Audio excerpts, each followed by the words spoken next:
இவர தேவை என்ன? நெத்தனியாவோட அயத்துல்லா ஹமனிய கொல்ல வேணும். ட்ரம்போட வேலை என்ன? தேவை என்ன? எங்கேயாவது வியாபாரம் பண்ணணும். டொனால்ட் ட்ரம்ப் கேட்டிருக்கிறார் வந்து எப்படி இது சாத்தியப்பட 3 நாள்ல அடிச்சு முடிச்சிடலாம் ஈரான். எப்படிப்பட்ட ஒரு அறிவாளி! இலங்கை மாதிரி தான் யுத்தத்துக்கு கொண்டு தேவையில்லாம காட்சி செலவழிச்சு இப்ப பிச்சை எடுக்கிற மாதிரி. ஆனா சஜித் பிரேமதாஸ் எதிர்க்கட்சியில ஒரு கருத்து சொல்லியிருக்கார். இந்திய பிரதமர் மோடிக்கு முடியும்னு சொன்னா ஏன் இலங்கை ஜனாதிபதி அனுரவால முடியாது? මෝඩි අග්‍රාමාත්‍යවරයාට ඩීසල් වලට පෙට්‍රල් වලට ගහන ටැක්ස් එක එක්සයිස් ඩියුටි එක අඩු කරා ඩීසල් වලට ගහන එක්සයිස් ඩියුටි එක සහමුලින්ම ඉවත් කරා. එතුමට ඒ දේ කරන්න පුළුවන් නම් ඇයි ශ්‍රී ලංකාවේ අනුර කුමාර දිසානායකට මේ සහන ටික ලබා දෙන්න බැරි? ஏப்ரல் 1 முதல் பிற நாடுகளுக்கு பெட்ரோல் ஏற்றுமதி தற்காலிகமாக இடைநிறுத்துவதாக விளாடிமிர் புட்டின் உலகத்துக்கு ஒரு பெரும் அணுகுண்டை தூக்கி போட்டிருக்கிறார். ஒருவேளை எல்லாருக்கும் நிப்பாடி போட்டு இலங்கைக்கு நேரே ஏத்த போறாரோ புட்டின்?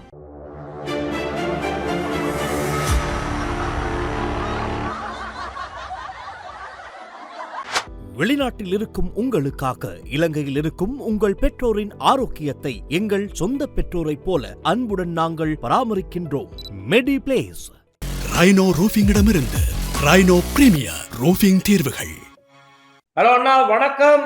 வணக்கம், சொல்லுங்க. என்ன கொஞ்சம் டல்லா இருக்கீங்க? டல்ல என்ன சொல்றீங்க, சுகையீனமா இருக்கிற. ஈனமா இருக்கீங்க, அது சரி, விலகுது. குரல் குரல் மாற்றம் ஆகிருக்கு. வெதரம் கொஞ்சம் பிரச்சனை. பனி கொட்டது பனி கொட்டுது திடீர் பழமைக்கு மாறா ஏப்ரல் மாதத்துல கொட்டுறது குறைவு. அப்ப ஒரு 4-5 வருஷமா தொடர்ந்து கொட்டுது.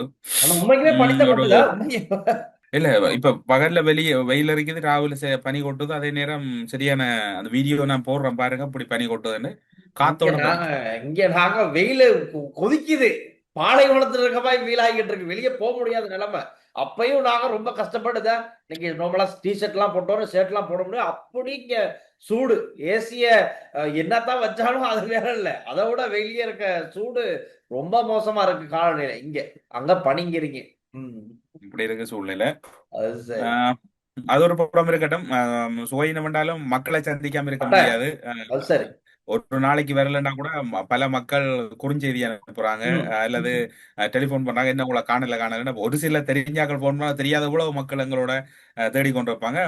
இந்த ஹர்முஸ் நீரின பகுதியில் ஏற்பட்டிருக்கக்கூடிய நெருக்கடி என்றது வந்து மாறி இருக்குன்னு சொல்லி இலங்கை போன்ற நாடுகள், அதாவது இலங்கை போன்ற 3ஆம் மண்டல நாடுகளுக்கு ஒரு பெரும் சிக்கல் என்றதோட ஒரு ஆபத்தான நிலையம் மாறி இருக்குன்னு சொல்லி, ஏதாவது அங்க நீங்க பாத்திருப்பீங்களே நேற்று வந்த செய்தி. நேற்று நாங்க நிகழ்ச்சியை முடிச்சதுக்கு அப்புறமா அதுக்கப்புறமா வந்து அப்டேட் என்னன்னு சொன்னா, ஈரான் அறிவிக்குது ஹார்முஸ் நீரிணையை நாங்க ஒபிஷியலாவே மூடுறோம், இதுக்கு மேல எந்த கதையும் இல்ல, நாங்க இன்னையில மூடுறோம் அப்படின்னு சொல்லிட்டாங்க.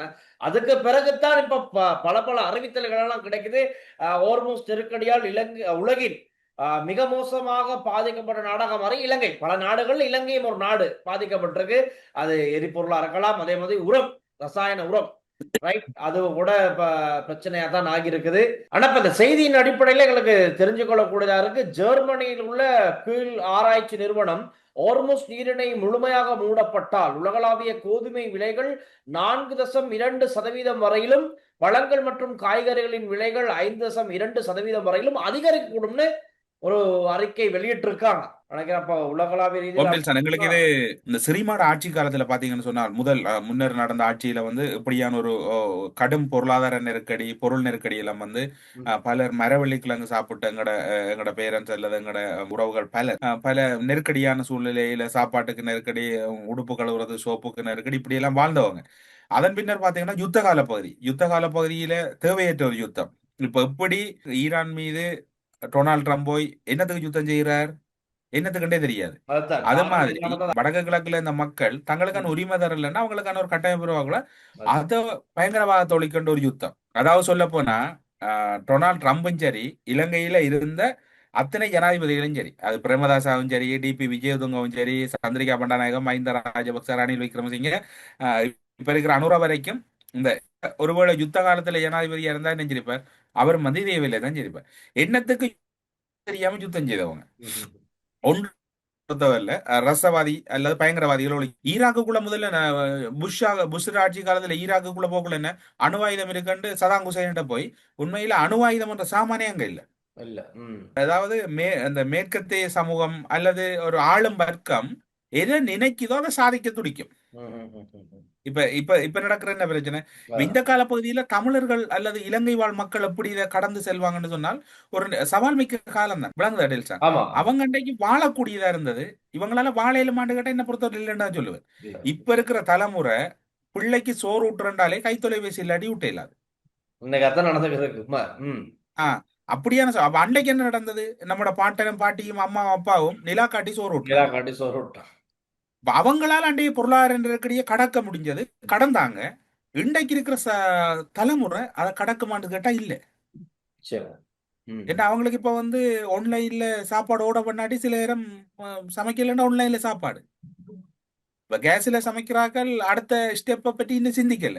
எங்கள்கிட்ட ஒரு குணம் இருக்கு, ஒரு ஆபத்து வந்ததுக்கு பிறகுதான் அந்த வெள்ளம் இந்த என்ன சொல்றோம் அந்த தலை மட்டத்துக்கு வந்ததுக்கு பிறகுதான் நாங்க பிரச்சனை எப்படி யோசிக்கிறது.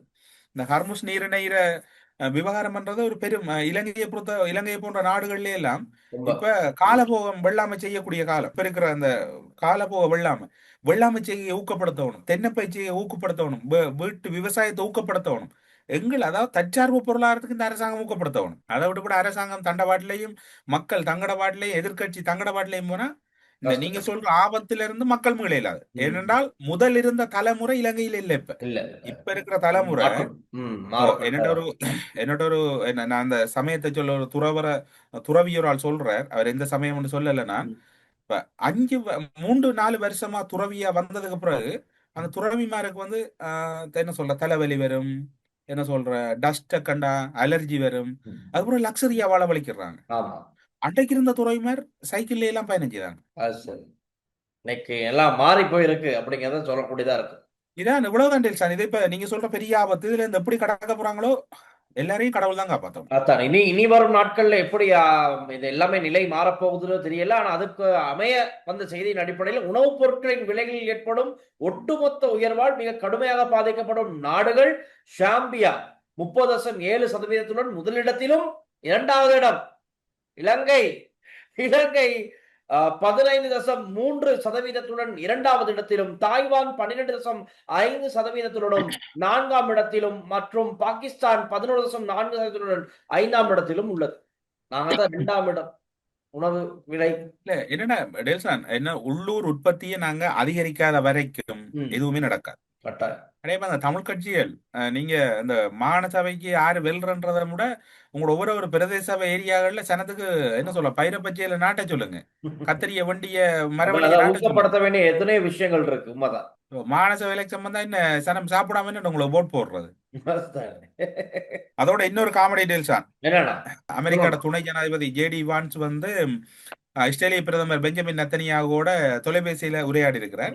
இது வந்து குளோஸ் டோரா தான் நடக்கிறது. ஆனா என்னென்ன வெளியில வந்து தெரியுது, ஆறு இதை வெளியில விட்டாங்க அல்லது எங்கட ட்ரம்ப் தான் இதை லீக் பண்ணாரோ தெரியாது. பெஞ்சமின் நெத்தனியாவோட அந்த உரையாடல வந்து ஈரான் போர் தொடர்பாக நெத்தனியாவு முன்வைத்த மிகையான எதிர்பார்ப்புகளை ஜேடி வான்ஸ் கடுமையாக சாடியதாக சர்வதேச ஊடகம் ஒன்று செய்தி வெளியிட்டிருக்கு. ஈரானில் ஆட்சி மாற்றம் என்பது மிகவும் எளிதான். இப்ப அவர்கள் ட்ரம்ப் கேட்டுக்க, ட்ரம்பே வாங்க போவோம் 3 நாள்ல வெனிசுலா மாதிரி அடிச்சு முடிச்சிட்டு வந்திருக்கலாம்.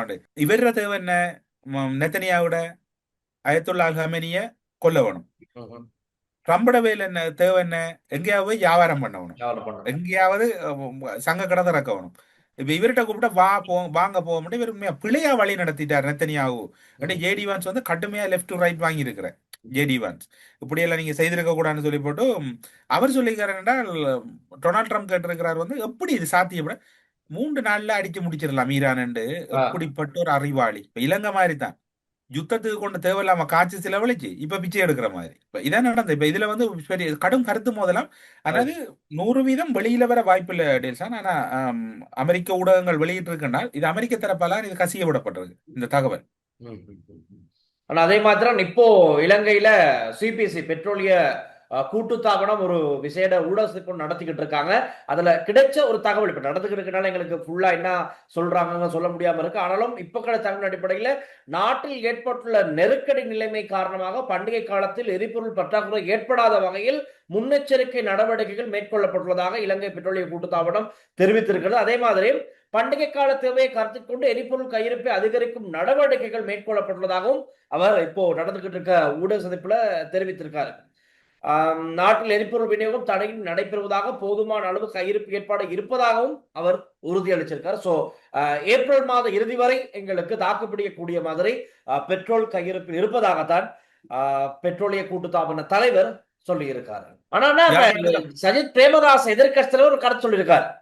இப்ப மோடிஜி இந்திய பிரதமர் மோடிக்கு முடியும்னு சொன்னா ஏன் இலங்கை ஜனாதிபதி அனுரவால முடியாது? මෝඩි අග්‍රාමාත්‍යවරයාට ඩීසල් වලට පෙට්‍රල් වලට ගහන ටැක්ස් එක පෙට්‍රල් වලට ගහන ටැක්ස් එක එක්සයිස් ඩියුටි එක අඩු කරා ඩීසල් වලට ගහන එක්සයිස් ඩියුටි එක සහමුලින්ම ඉවත් කරා. එතුමට ඒ දේ කරන්න පුළුවන් නම් ඇයි ශ්‍රී ලංකාවේ අනුර කුමාර දිසානායකට මේ සහන ටික ලබා දෙන්න බැරි? நீங்க அப்படின்னா என்ன, வரிச்சுமையை குறைக்கணுமா? இப்ப திரை சேரில் நமக்கு பணம் வந்து இப்படி பொங்கி வழிதாம் சஜித் பிரேமதாஸ் சொல்றாரு. அப்ப ஏன் அனுர ஜனாதிபதிக்கு முடியல? பாருங்க, மோடிஜி வந்து அங்க பெட்ரோல் விலையில எந்த விதமான மாற்றத்தையும் பண்ணல, இருந்த டேக்ஸ் எல்லாம் கொஞ்சம் கம்மி பண்ணிருக்காங்க.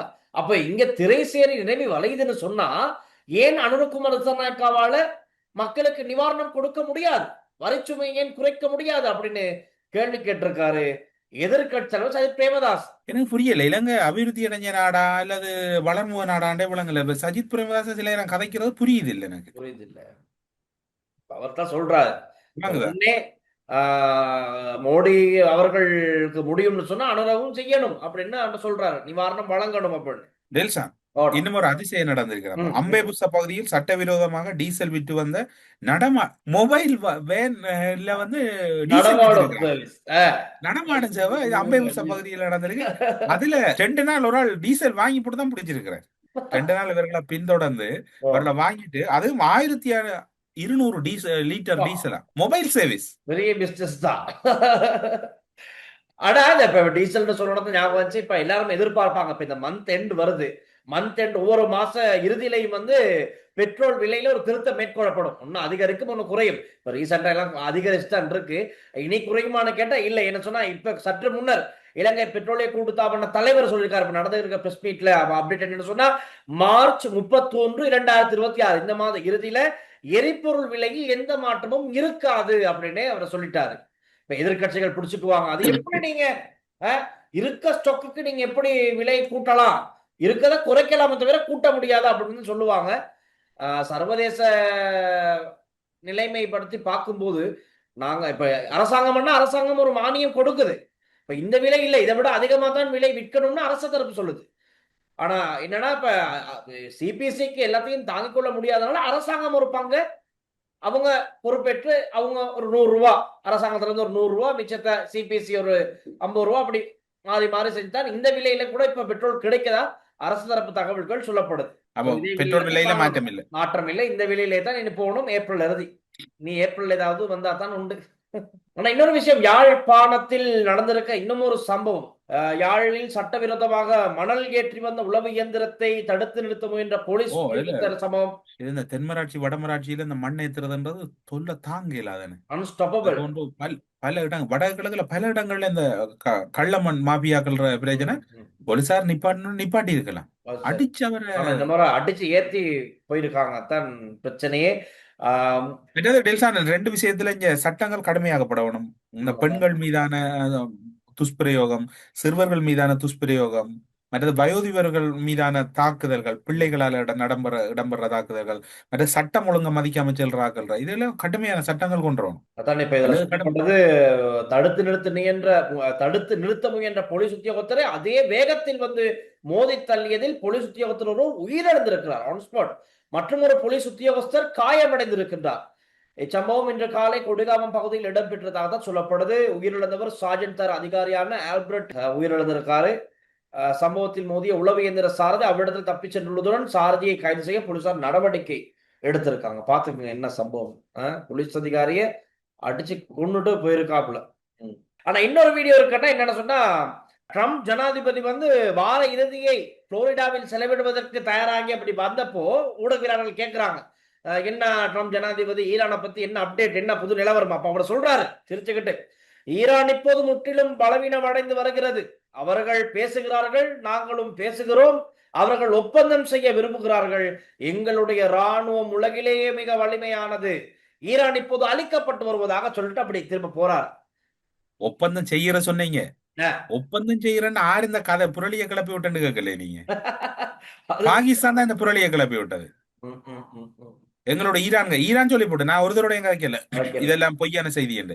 இப்பதான் உண்மை விளங்கி இருந்தால் சொல்லுது அவங்க கதைக்க விளைக்கிறாங்க. ஆனா கதைக்கிறதுக்கு யாரும் பேர் இல்ல. எல்லாருக்கும் ஒரு நெருக்கடியான செய்தி தான். நான் அப்படி நடக்கக்கூடாது எல்லாரும் எதிர்பார்ப்போம். இஸ்ரேல் ஈரான் அமெரிக்கா இடையான போர் பதட்டம் காரணமாக மேற்காசியாவில் உச்சகட்ட பதட்டம் வந்திருக்குது. பல நாடுகளில் எண்ணெய் மற்றும் எரிவாயு பற்றாக்குறை ஏற்படுவதற்கு ஆரம்பிக்கப்பட்டிருக்குது. சில நாடுகள் எமர்ஜென்சியா கொண்டு வந்துட்டாங்க எரிபொருள் விடயத்தை. இந்நிலையில் இந்தியா உள்ளிட்ட உள்நாட்டு தேவையை கருத்தில் கொண்டு பிற நாடுகளுக்கு பெட்ரோல் ஏற்றுமதியை தற்காலிகமாக நிறுத்துவதாக ரஷ்யா அதிரடியா அறிவிச்சிருக்கு. ஜஸ்ட் இப்ப நான் அவங்களோட காய்ச்சி கொண்டு வரக்குள்ள இப்ப வந்து அப்டேட்டா அப்ப இப்பதான் இலங்கைக்கு தயாராகுனாங்க பெட்ரோல் அங்கிருந்து எடுக்கலாம்னு சொல்லி அப்ப அது என்ன அது வேற அந்த ஒப்பந்தத்தின் படி வரும். ரஷ்யாவின் இந்த அறிவிப்பு இந்திய எரிபொருள் சந்தையில் புதிய அச்சத்தையும் பதட்டத்தை ஏற்படுது. ஏன்னா ஆசியாவை பொறுத்தவரையில இந்தியா தான் பல நாடுகளுக்கு அந்த சப்ளை லைனை வச்சிருக்கிறாங்க. மேற்காசிய பகுதியில் அமெரிக்கா மற்றும் இஸ்ரேல் கூட்டுப்படைகள் மற்றும் ஈரான் இடையிலான மோதல் பல வாரங்களாக கடந்துள்ள சூழ்நிலையில் இந்த போர் வான்பரப்பில் அதி உச்சத்தை தொட்டிருக்கின்றது. உலக வர்த்தகத்துக்கு மிக முக்கியமான கடல் பாதையாக விளங்கும் ஹார்மோஸ் நீரிணை பகுதியில் ஈரான் கடும் கட்டுப்பாடுகளை விதித்துள்ளது. இந்த நீரிணை வழியாக செல்லும் சரக்கு கப்பல்களுக்கு முன்கூட்டியே அனுமதி பெறுவது, அதாவது நீங்க உங்களோட பொருட்களை ஏற்றி செல்ற கப்பல் முன்கூட்டியே நீங்க டோல்கேட்ல காசு கட்டணும். இப்ப கடல்ல நீங்க காசு கட்டணும் என்ற ஒரு கட்டுப்பாடு வந்துட்டு ட்ரம்ப் நீ எங்க பார்த்த வேலையால பாருங்க கடல்லையே வரி அடிக்கிறாங்களா அவங்க.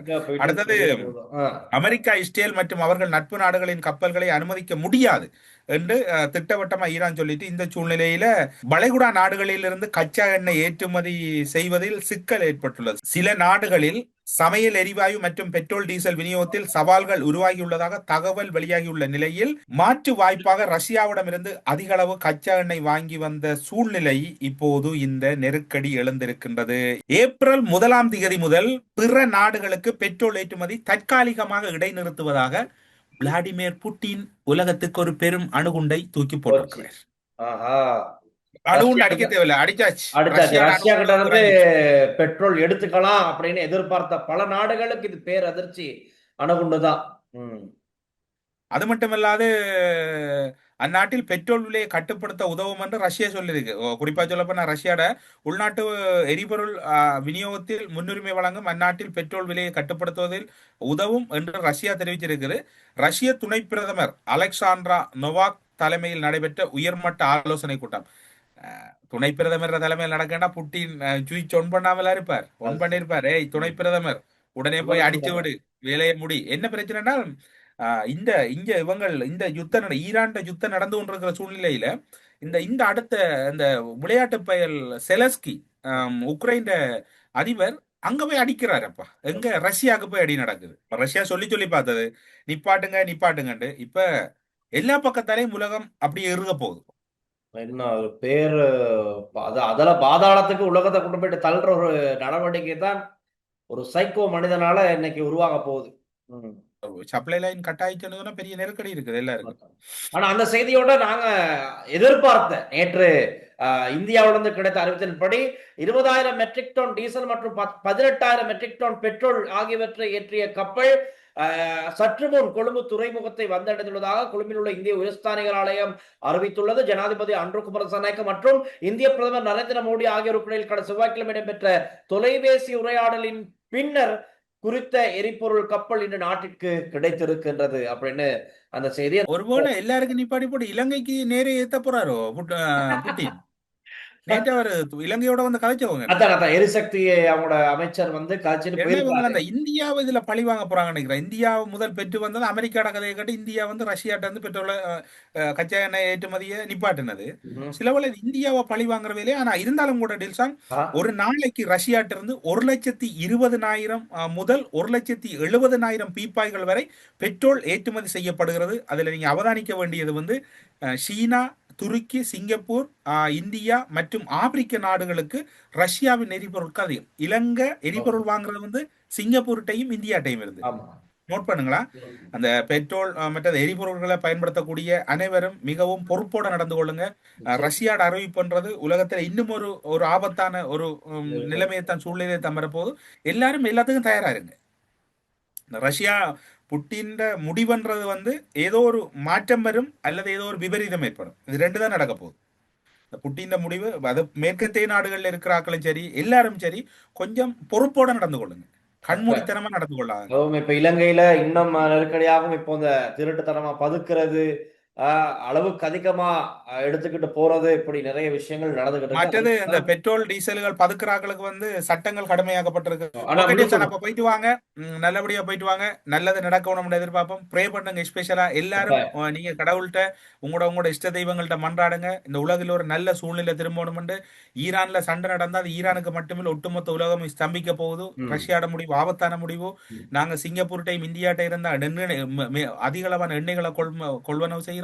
இந்த நெருக்கடி நிலை எப்படி கடக்க போகுதுன்னு யாருக்கும் தெரியாது. அரசாங்கத்துக்கும் தெரியாது, பொதுமக்களுக்கும் தெரியாது. முடிஞ்சவரை ப்ரே பண்ணுங்க. அதுல வின் பண்றதுக்கு ட்ரை பண்ணுங்க. நல்லபடியா உங்களோட ஞாயிற்றுக்கிழமையில கழிச்சிட்டு திங்கட்கிழமை உங்களோட நல்ல செய்தியோட சந்திக்கணும். இப்படியான துயரமான செய்திகளோட சந்திக்கணும். ஓகே டெல்ஸ், போயிட்டு வாங்க. பாய். ஓகேண்ணா, ஸ்டே சேஃப், பாய்.